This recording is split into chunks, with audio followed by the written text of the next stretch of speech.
Bonjour à vous tous, bienvenue à cette troisième rencontre de cette neuvaine. Et hier, je disais que, après avoir dit « Veni Creator Spiritu », nous pouvons maintenant croire qu'il est déjà là, qu'il agit en notre vie. Le Seigneur m'a donné un chant pour me faire prier et réaliser cette réalité. Je sais que tu es là, Saint-Esprit.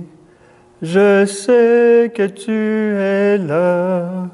Qui dit ce chant, mon âme te désire, car je sais que tu es là. Je sais que tu es là, Saint-Esprit. Je sais que tu es là. Alors croyons que l'Esprit, il est là, il agit dans notre vie. Aujourd'hui, je vais commenter le troisième couplet du Veni Creator Spiritu, qui se dit comme suit. Donne-nous les 7 dons de ton amour. Toi, le doigt qui œuvre au nom du Père. Toi dont il nous promit le règne et la venue.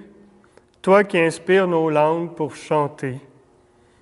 Ce que nous demandons à Dieu dans cette neuvaine, c'est une épiclèse sur le monde. Une épiclèse, c'est quoi? C'est le moment à la messe où le prêtre, au nom de l'Assemblée, invoque l'Esprit Saint sur le pain et le vin pour qu'ils deviennent le corps et le sang du Christ. Donc, dans cette neuvaine, nous demandons à Dieu, nous l'invoquons pour qu'il nous sanctifie, qu'il nous consacre pour que nos dons et charismes servent son œuvre. L'Esprit, on pourrait le comparer à une pluie de printemps, qui est un peu cette eau vive, et au soleil, qui peut être aussi un peu le feu, comme j'en parlais à notre première rencontre, ou deuxième, cette eau vive, cette pluie qui fait éclater les bourgeons afin que la vie de Dieu se manifeste. Cette pluie qui permet à des fleurs, des arbres, des plantes de toute espèce d'embellir notre monde et de lui apporter quelque chose d'unique. J'aime souvent dire que Dieu nous a créés par amour et que nous sommes vraiment uniques, aimés de Dieu. Dans son immense amour, Dieu nous voulait personnellement. Il voulait que nous existions pour apporter quelque chose d'unique au monde. Aujourd'hui, on va découvrir la logique de Dieu, qui est celle de la multiplication, je dirais même à l'infini. Son amour est inépuisable. On le voit de manière concrète dans la vie. Nous n'aurons jamais fini de découvrir la profondeur et les nuances de Dieu dans la création, dans ce qu'il a fait. Le mystère de Dieu est insondable. Mais il nous a donné l'intelligence pour en comprendre quelque chose. Tout part de l'unité de Dieu. Un seul corps, un seul esprit, une seule espérance, un seul Seigneur, une seule foi, un seul baptême, un seul Dieu et Père.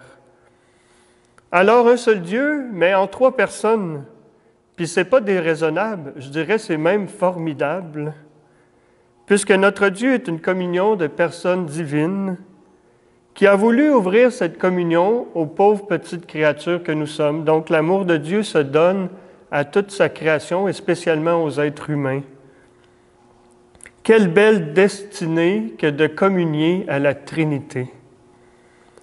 Paul dit ensuite, cependant, chacun de nous a reçu sa part de la faveur divine. Alors, l'Esprit, en lui, est aussi un et communique de manière multiple ses dons. L'Esprit, puissance du Père, de là le titre de doigt de Dieu, pour manifester la puissance de Dieu qui agit dans l'Esprit. Ça me faisait penser à Jésus quand il écrivait dans le sable à cet épisode où on veut lapider une femme.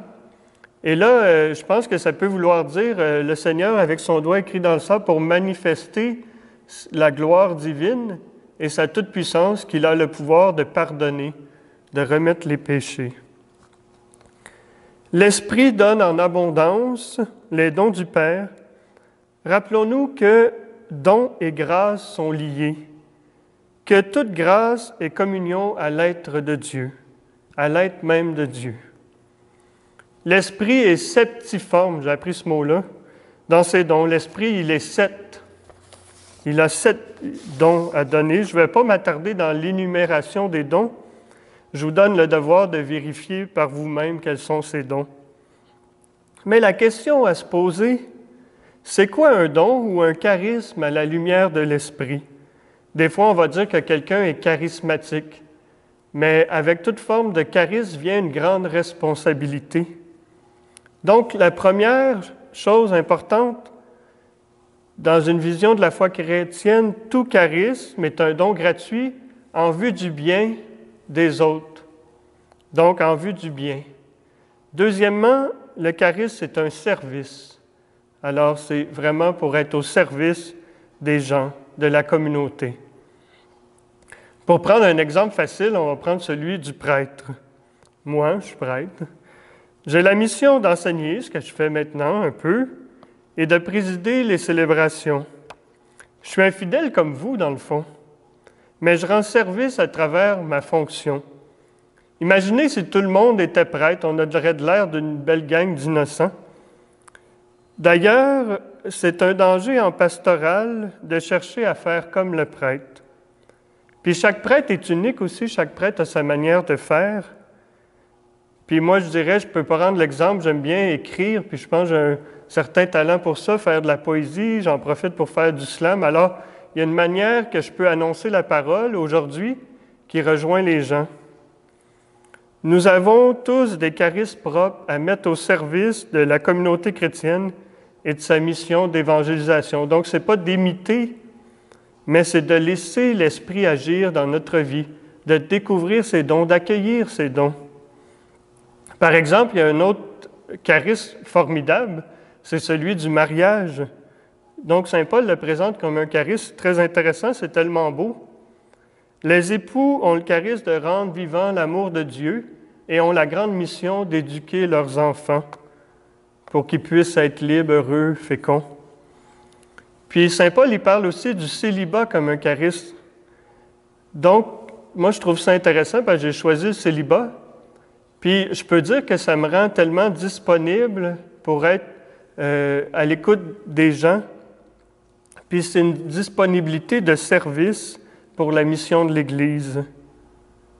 Donc, on pourrait dire aussi qu'il y a le charisme du service. Il y a des gens que, à chaque fois que je les vois, sont en train de rendre service, sont toujours disponibles et c'est très beau. Puis, je dirais, il y en a même parmi ceux-là qui ne font pas leur lit, ça arrive.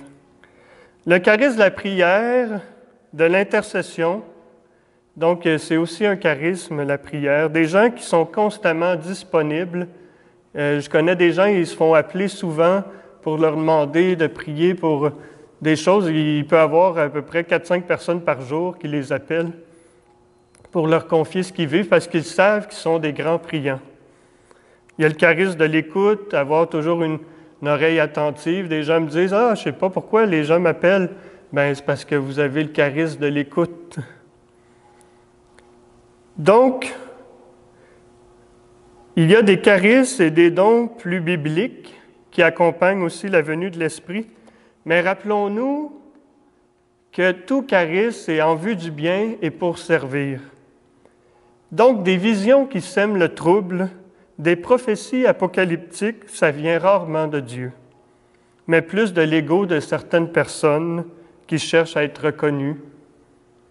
Je pourrais dire que c'est très populaire présentement. Il faut vraiment discerner pour voir est-ce que je vais me nourrir à des places où que c'est vraiment des charismes voulus de Dieu.